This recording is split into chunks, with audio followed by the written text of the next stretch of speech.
Asian horror has given us cinema's most terrifying female spirits, but these aren't just random scary girls with long black hair. Each one represents deep cultural fears and supernatural rules that make Western ghosts look like amateurs. From Japan's cursed videotape girl to Thailand's photographic spirit, these 8 ghost girls have traumatized audiences worldwide. They operate by specific supernatural rules rooted in centuries-old cultural beliefs about death, family, and justice. I'm covering the most iconic supernatural women from across Asia, and I'm saving the most disturbing one for last. A ghost girl whose very existence questions reality itself. 1. Sadako Yamamura, Ringu. Sadako Yamamura from Ringu created the template every long-haired spirit would follow. Born with psychic abilities, she could project images into photographs and film. Her mother was also psychic, but was driven to suicide by public shame after demonstrating supernatural powers. Thrown into a well by her father and left to die for over 7 days, Sadako's psychic powers fused with her hatred to create something unprecedented, a curse that spreads through technology. The cursed videotape isn't random. It's Sadako's psychic imprint burned into magnetic media, allowing her consciousness to travel through any device that plays it. The 7-day rule mirrors her own death timeline, forcing victims to experience the same countdown she endured. When she emerges from television screens, she's literally crossing from the digital realm into physical reality, making every TV a potential portal for supernatural invasion. Her appearance is psychological warfare.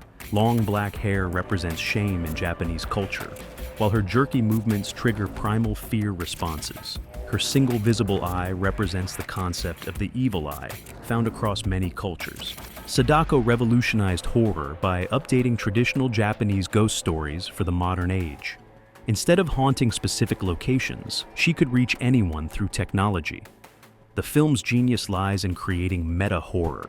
Viewers had to confront the idea that watching scary movies could, in theory, kill them.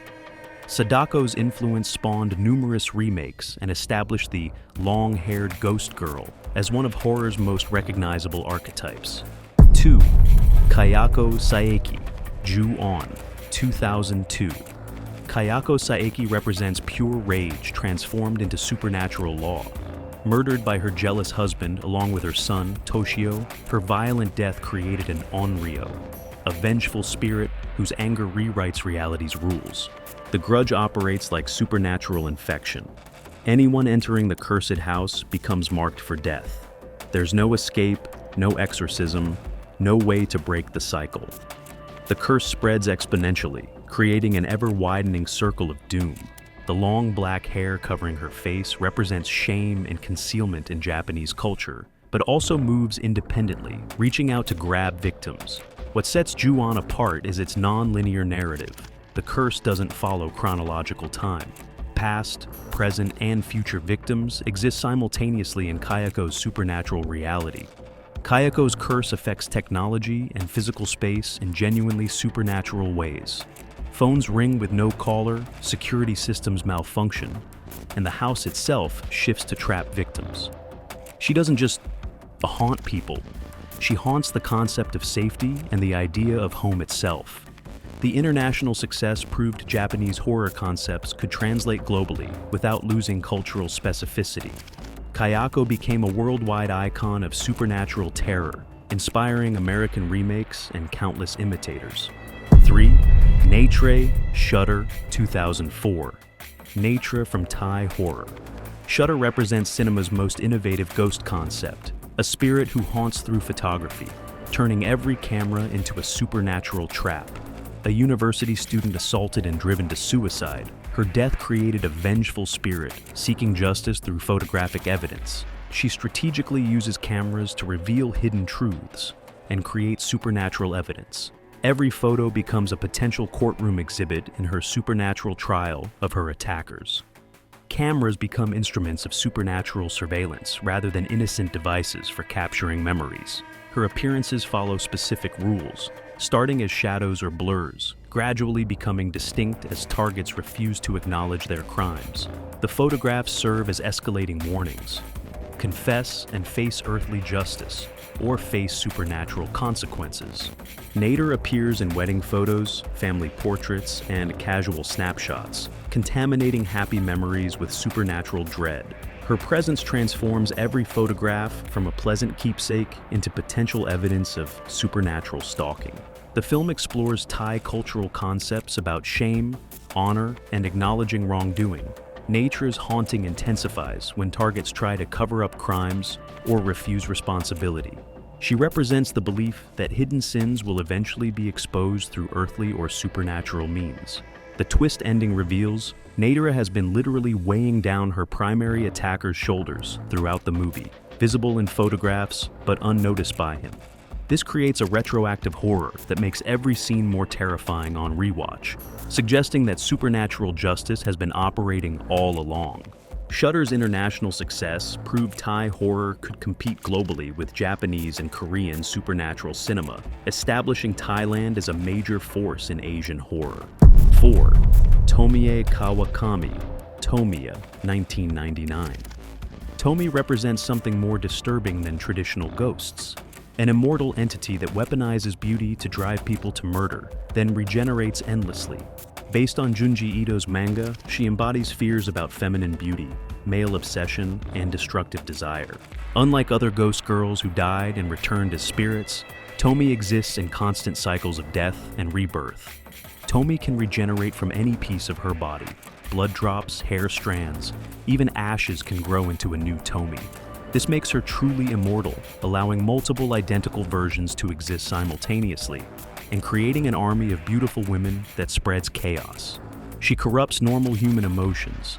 Love becomes obsession, attraction becomes violence, jealousy becomes murderous rage. Her beauty is supernaturally perfect, yet subtly flawed, too symmetrical, too flawless, creating uncanny valley effects that should deter people, but instead draw them in more deeply. This reflects Japanese anxieties about artificial beauty standards and the pressure for physical perfection that is impossible to achieve. Tomie's relationship with death is unique. She doesn't fear it because it's temporary. She enjoys being murdered because it proves her power and allows her to regenerate. Each death becomes a supernatural reproduction, spreading her influence further. Various Tomie films explore different aspects: her ability to possess other women, her influence on entire communities, and her relationship with modern media. Some versions depict her adapting to contemporary settings, utilizing social media to spread her influence globally. The character's enduring popularity reflects ongoing cultural conversations about beauty standards, gender violence, and the commodification of feminine appearance, serving as both. 5. Kuchisake-Onna, Carved, 2007. Kuchisake-Onna, the slit-mouthed woman, represents Japan's most enduring urban legend transformed into supernatural horror. Unlike other ghost girls with complex backstories, she embodies pure urban folklore, a cautionary tale made terrifyingly real. The legend dates back centuries, but was modernized in the 1970s when sighting reports created nationwide panic in Japan. She appears as a beautiful woman wearing a surgical mask who approaches victims, particularly children, asking, "Am I pretty?" When they answer yes, she removes her mask, revealing her mouth carved ear to ear, and asks again.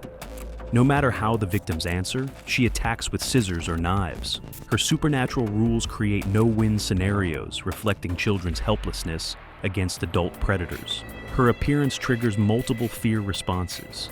The mask creates anonymity and suggests medical horror. When removed, the carved smile creates a grotesque parody of happiness and beauty, representing how appearances can deceive and violence can destroy feminine beauty. Kuchisake-Onna's targeting of children makes her particularly disturbing because it violates cultural expectations that adults should protect the young.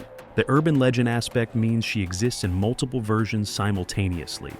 Different Japanese regions have different rules for encountering her, different escape methods, and different origin explanations. This multiplicity makes her feel more real because she adapts to local fears. Her story resonates globally because every culture has similar cautionary tales about strangers using deception to harm innocents. 6. Mitsuko, Dark Water, 2002. Mitsuko from Dark Water represents maternal horror at its most psychologically devastating. A drowned child ghost seeking the mother she never had, turning maternal instincts into supernatural traps. Unlike vengeful spirits seeking revenge, Mitsuko embodies tragedy of abandoned children and guilt of failing mothers. Her backstory roots in real social issues: child abandonment, neglect, and pressures of single motherhood in Japanese society. She drowned in a water tank on an apartment roof after being abandoned by her mother, her death going unnoticed for months. Her spirit remains trapped, desperately seeking maternal love.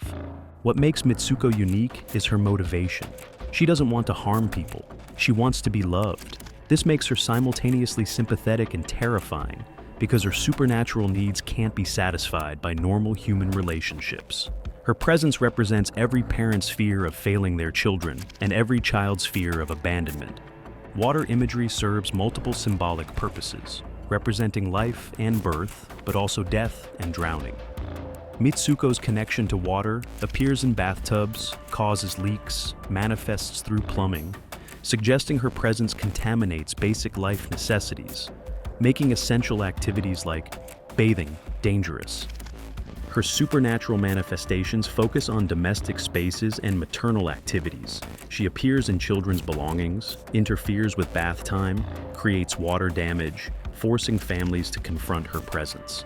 This domestic haunting violates the safety of home and family spaces. The film's exploration of single motherhood and custody battles gives Mitsuko's haunting deeper emotional resonance. The protagonist's struggle to maintain custody while being haunted by an abandoned child creates layers of guilt and anxiety that pure supernatural horror couldn't achieve. The climax forces the protagonist to choose between her daughter's safety and Mitsuko's need for maternal love, representing impossible moral dilemmas where supernatural horror becomes secondary to the emotional horror of maternal sacrifice. 7. Sumi, A Tale of Two Sisters, 2003. Sumi represents psychological horror sophistication, a ghost girl whose existence questions reality, memory, and trauma. She exists in a liminal space between psychological breakdown and genuine haunting, making her cinema's most complex ghost girl. The film's narrative deliberately obscures Sumi's true nature, presenting her as a living character before gradually revealing psychological and supernatural complexities. She represents how trauma can fragment identity and create multiple self-versions existing simultaneously in victims' minds. Her relationship with her sister, Su-yeon, forms the haunting's emotional core. Their bond transcends death, with Sumi's guilt over failing to protect her sister, creating a supernatural manifestation of their relationship. This guilt-driven haunting reflects Korean cultural values regarding family responsibility and the obligations of older siblings. The film's exploration of family dysfunction and domestic abuse gives Sumi's haunting deeper psychological resonance than simple supernatural revenge.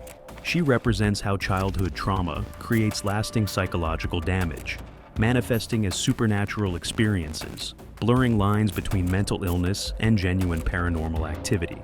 Her supernatural manifestations are subtle and ambiguous, often occurring in ways that can be explained as psychological episodes or genuine ghostly encounters.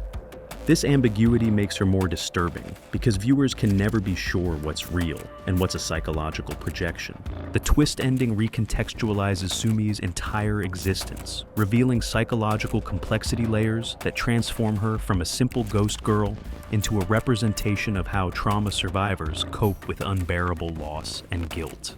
A Tale of Two Sisters' international critical acclaim proved Asian horror could achieve artistic sophistication while maintaining supernatural terror, influencing subsequent psychological horror films. 8. MEI, The Eye, 2002. Mei from the Eye represents the most disturbing supernatural concept, a ghost girl who haunts through organ transplantation, making medical salvation a potential supernatural curse. She embodies fears about identity, bodily autonomy, and unknown histories accompanying transplanted organs. Mei's story begins with her suicide and cornea donation, but death doesn't end her connection to her eyes. When the protagonist receives Mei's corneas through transplant surgery, she gains not just restored sight, but supernatural vision, allowing her to see ghosts, spirits, and supernatural phenomena invisible to normal perception. What makes May unique is that she doesn't actively haunt her cornea recipient. Instead, her supernatural abilities transfer with her organs, creating passive haunting where the victim gains unwanted supernatural sight. This concept taps into deep fears about medical procedures and the unknown consequences of organ transplantation. The supernatural sight isn't a gift, it's a curse, allowing the recipient to see the constant presence of death and supernatural activity in everyday life. Ghosts are everywhere, death omens are visible, and the thin barrier between life and death becomes transparent, creating constant psychological terror. May's backstory reveals tragic circumstances leading to her suicide and the supernatural abilities she possessed in life. Her death wasn't just a personal tragedy, but a loss of someone who could see and interact with the supernatural world, making her corneas valuable to spirits wanting to communicate with the living. Her manifestations are subtle and often helpful rather than threatening. She appears to guide her cornea recipient toward understanding her supernatural situation and learning to cope with unwanted psychic abilities. This makes her more complex than simple vengeful spirits seeking revenge. The Eye's international success and American remake proved that medical horror combined with supernatural elements could resonate globally, inspiring numerous imitators and establishing a new subgenre of medical supernatural cinema.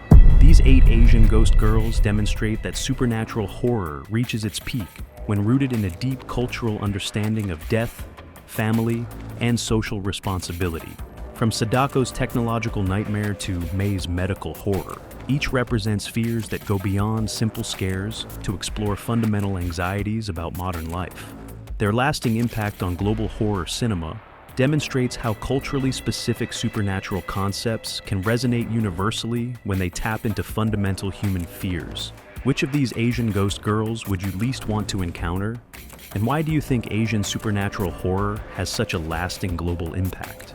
Let me know in the comments, and subscribe for more horror content that explores the cultural depths of supernatural cinema.